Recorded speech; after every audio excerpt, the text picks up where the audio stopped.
Vamos a hablar de escalas y más adelante hablaremos de visión estereoscópica. En la clase de hoy vamos a diferenciar escala numérica de escala gráfica. La convención para manipular escalas es esta, en la que el primer número va a referir siempre a la imagen o el plano y el segundo número va a referir a la realidad. El mapa no es el territorio, sin embargo va a guardar una relación con él cuando yo lo esté representando para fines muy diversos.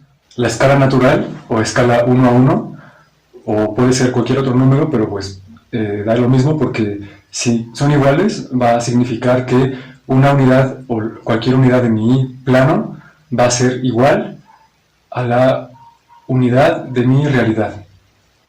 Si plano y realidad miden lo mismo, en dibujo hay un ejercicio en el que se les obliga a tener su plano, atrás tienen el modelo y tienen que dibujar sobre su plano del mismo tamaño del que está siendo percibido por ustedes desde la distancia en la que están el modelo, de cómo están percibiendo el objeto desde la distancia en la que están. Quedamos que escala natural es 1 a 1.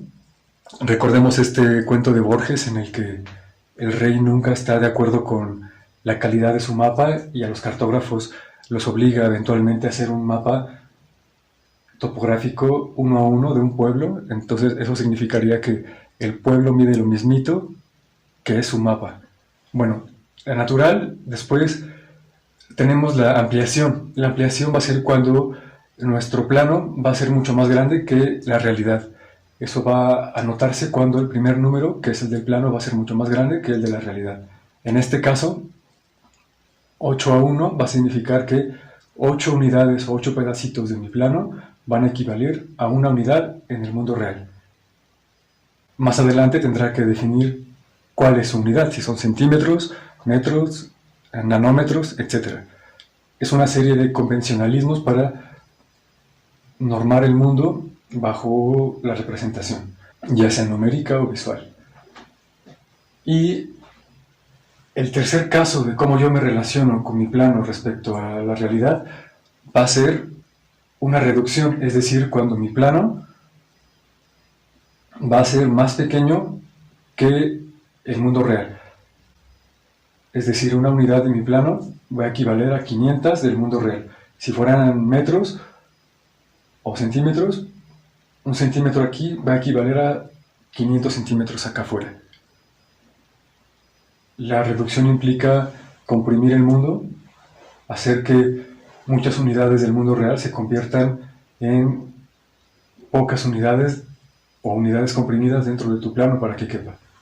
Entonces, si el mapa no es la realidad, hoy en día podemos disponer de una especie de suerte de realidad expandida al haber mapas o capas digitales o planos de realidad yuxtapuestos. Sin embargo, el mapa existe dentro de la realidad. El mapa mismo ya pertenece a la realidad. Tendría que haber un mapa que contuviera ese mapa. El mapa con más detalle posible estaría en tiempo real, aquel que muestra incluso a los ciudadanos dentro de la ciudad. Recuerden aquel mapa mágico de Harry Potter en el que te mostraba a las personas en tiempo real moviéndose. Entonces los mapas nos van dando datos según nos vayamos requiriendo. Estaba este ejemplo de realidad expandida cuando había gente que estaba jugando Pokémon Go en Auschwitz y de repente les aparecieron unos Weezings, es un Pokémon tipo veneno que echa gas. Entonces la gente que tenga ciertos instrumentos va a poder percibir datos extra del mapa perceptual que ya perciben sus sentidos. Es decir, si yo tengo un termómetro, voy a obtener información extra de cómo se siente a nivel perceptual la temperatura. El mapa no es el territorio, el mapa completa mi percepción del territorio, porque el mapa ya existe dentro de la realidad. Usamos muchos instrumentos para medir la realidad, termómetros, barómetros, reglas. Utilizamos muchos instrumentos para medir la realidad, pero últimamente el instrumento que mide todos los instrumentos es nuestro sistema nervioso.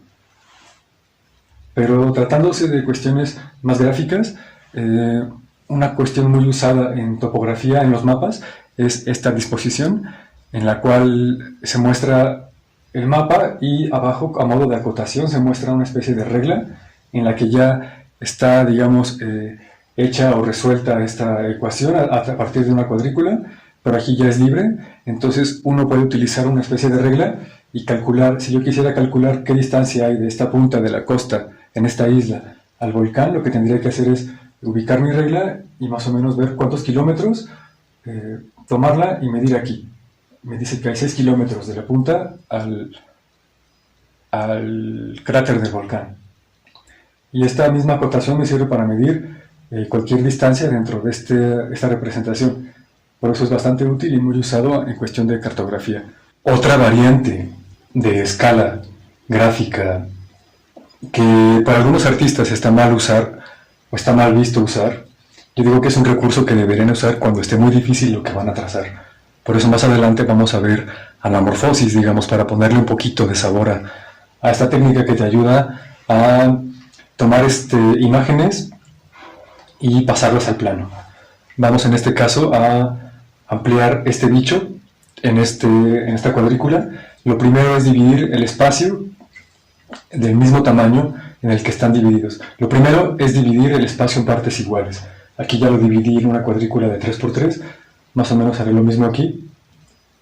Es un ejemplo muy burdo, solo para demostrar ese principio por el cual se hace. La preferencia es que sean cuadrados, porque el cuadrado siempre se puede dividir sobre sí mismo indefinidamente y podrían entonces calcular así el más mínimo detalle de la empresa que vayan a copiar. La ventaja igual del cuadrado es que puedes generar coordenadas de entrada y de salida de líneas. Sobre todo se usa mucho para líneas perimetrales. Entonces puedes tener líneas de entrada, líneas de salida. Y si tienes líneas intermedias, puedes incluso siempre puedes hacer coordenadas para calcular la entrada de salida. Debes normar tu espacio. El espacio se norma a partir de ponerle justamente coordenadas. Suelen ponerse letras del lado más corto, A, B, C, digamos. Este sería A, B y C, respectivamente. Entonces, el lado más largo es aquel que tendría números 1, 2, 3. Este va a tener números 1, 2, 3.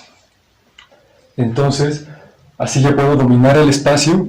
Cada zona de mi espacio ya tiene nombre, ya tiene coordenadas. Esta sería, digamos, la B3. Ya no le dirías, la parte trasera de mi dibujo. No, ya podrías decir específicamente qué coordenada estás trabajando de tu dibujo. Eso es normar el espacio. Entonces, en la casilla 1A no tengo información, entonces esta la descarto. En la casilla A2 tengo un poquito de caparazón del insecto. En la casilla A3 tengo un poquito más de ese caparazón. Y así puedo ir calculando qué partes de la casilla tienen información para intentar copiarlos.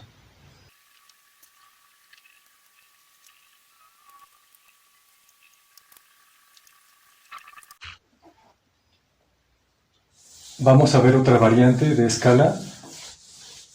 A nivel de juego, a nivel de experimento, vamos a probar el método de Tales para generar escalas. A través del método de Tales voy a intentar, a modo de experimento, de comprobación, dividir la altura de este dibujo en partes iguales en una superficie más grande. Para demostrar que esto lo podría hacer sin regla, con alguna medida arbitraria, voy a ocupar mi borrador.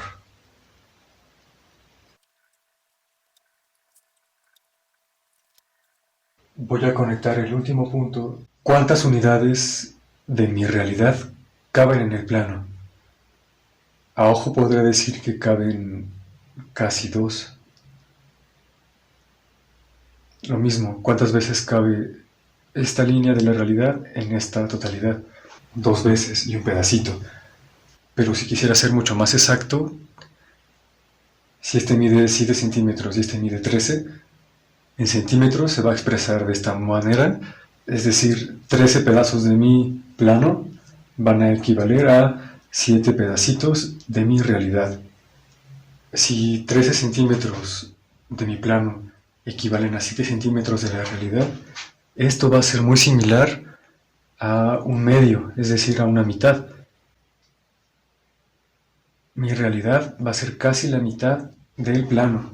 A saber que se pueden ocupar las reglas de 3 para poder convertir escalas a cantidades y cantidades a escalas, pero esta es una clase un poco más dedicada a las artes y a cuestiones pragmáticas de manera visual. Entonces vamos a regresar a hablar de la escala a partir de cuadrículas.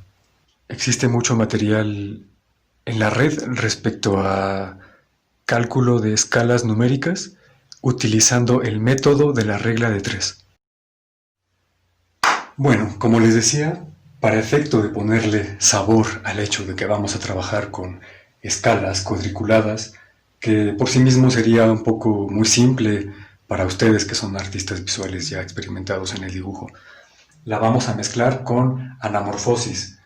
La anamorfosis consiste prácticamente en deformar una imagen bidimensional para que parezca tridimensional.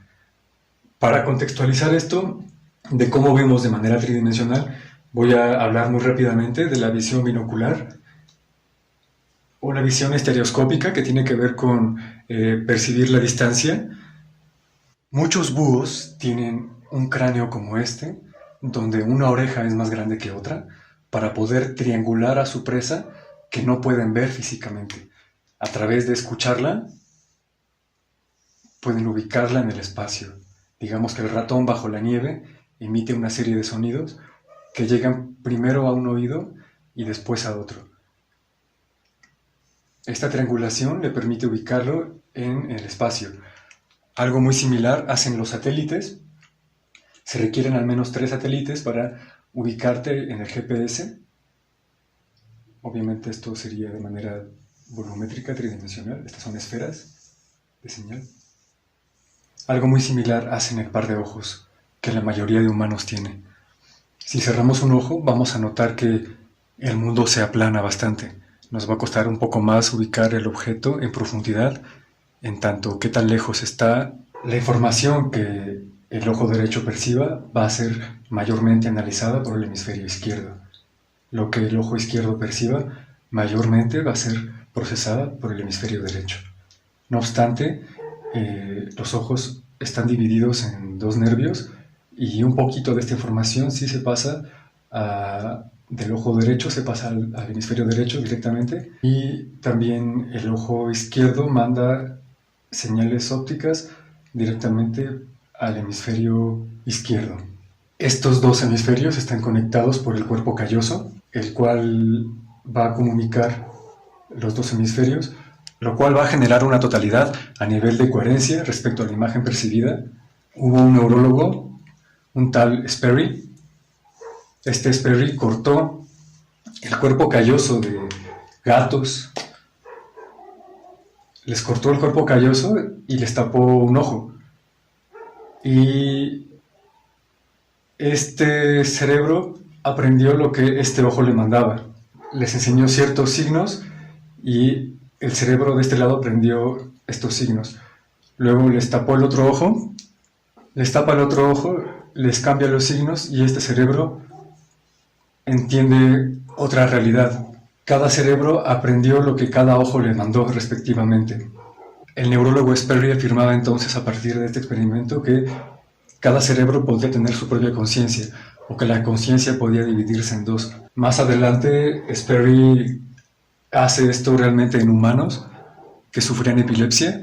Para controlar la tormenta eléctrica y que no se expandiera, les cortaron el cuerpo calloso.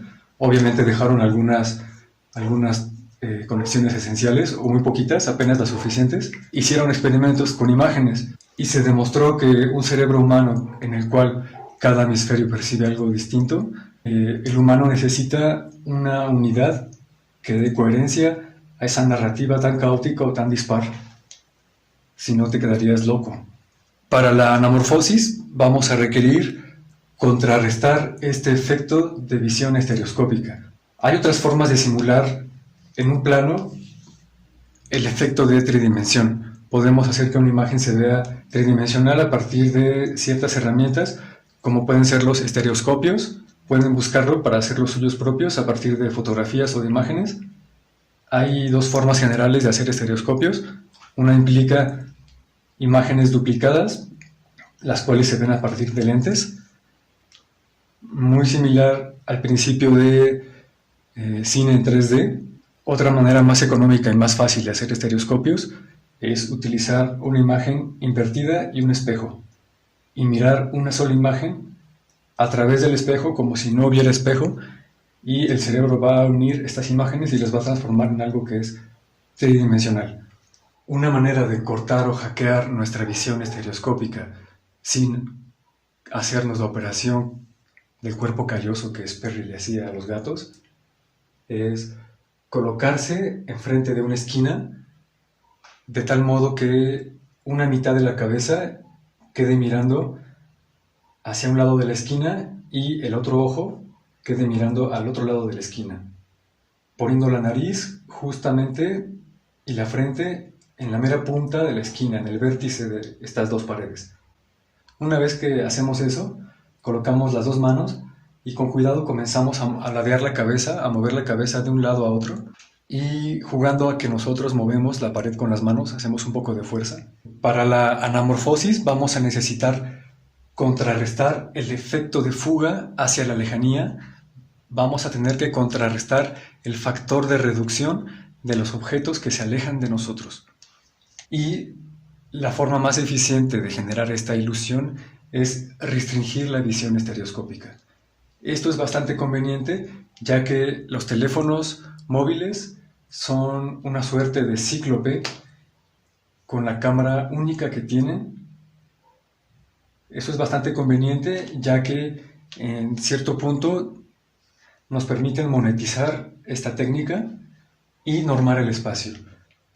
La deformación que va a exigir una anamorfosis va a ser justamente la de contrarrestar el efecto de reducción a través de agrandar sus partes últimas respecto a sus partes más próximas respecto al espectador. Necesito un solo ojo en un punto específico para lograr este efecto. Eso es bastante conveniente, ya que puedo restringir el espacio desde el cual puedo tomar la fotografía o colocar mi celular para percibir esta imagen deformada. Vamos a suponer que yo coloco mi celular en este punto. La parte más lejana de esta imagen, que es una manzana, respecto a mi celular, es esta. Por lo tanto, tiene que ser la más grande, para que a la lejanía se vea como una manzana normal. La imagen se va a alargar y se va a ensanchar para que desde cierto punto parezca integrada en el espacio. Puedo colocar sombras o una relación con el suelo para que este objeto parezca aún más real. La anamorfosis va a implicar una transformación extrema radical de los objetos para contrarrestar el punto de fuga. Esa transformación va a ser esta. Voy a transformar puntos de fuga en una retícula cuadrangular. Si yo coloco una imagen dentro de aquí, ¿cómo se vería esa imagen dada la transformación que necesito? Se vería más corta en la base y más ancha en la parte alta. Esta transformación va a consistir en 3 etapas. Para este ejemplo, dibujo una manzana, la cual está inscrita en una retícula con un punto de fuga, y tengo un marco, el cual voy a usar como referente para realizar esta transformación. Alargarla, estirarla a la altura del marco referente que voy a ocupar para la deformación. El tercer paso sería ensancharla. de tal modo que las líneas que antes quedaban diagonales ahora queden a 90 grados, formando esta retícula cuadrangular. Puedo suponer que en este plano base guía tengo la retícula cuadrangular ideal, la cual voy a intentar copiar. En el paso 2 la copio en altura y en el paso 3 la copio en anchura, de tal modo que la retícula inicial quede sobre la retícula guía base. Esto va mucho mejor explicado en un video que les mandé, junto con un archivo, para que lo puedan realizar por Photoshop. Si no se puede por Photoshop, igual hay una técnica partiendo de un punto fijo del cual se va a trazar una retícula, de tal modo que quede cuadrangular, contrarrestando el punto de fuga. Esta imagen deformada la voy a pasar a un formato más grande y la voy a recortar, de tal modo que desde cierto punto de vista va a ser percibida como era originalmente cuando la elegí. Por eso necesito que elijan imágenes que tengan relación con el suelo. Pueden ser fotografías, pueden estar saliendo del suelo o sobre el suelo, entrando al suelo, pero que tomen en cuenta que una vez que se recorte, se tiene que ver que están realmente en el lugar. Incluso si no logran hacerlo o no quieren hacerlo, pueden bajar una imagen anamórfica ya prehecha para pasar directamente a este proceso de agrandar. Voy a regresar un poquito a hablar de métodos que tenemos de cuadricular, porque hay dos grandes formas en las que tenemos para hacer la cuadrícula. Una es que si mi formato es equivalente, una manera de cuadricularlo sería dividirlos en partes equivalentes. De preferencia voy a elegir números pares o números que me permitan manipularlos de manera sencilla. En esta técnica comenzamos la cuadrícula desde las esquinas. Pero si mi formato no es regular, voy a poner otro ejemplo. Si tuviese un formato muy distinto y quisiera aprovechar el espacio, digamos que me encargan un mural o mi boceto lo quiero pasar en grande en una pared, lo que tendría que hacer para aprovechar el espacio sería encontrar los centros de ambos planos para empezar. Si trazo líneas que conectan los vértices, me permite encontrar entonces el centro físico de mi plano, aunque sean distintos formatos.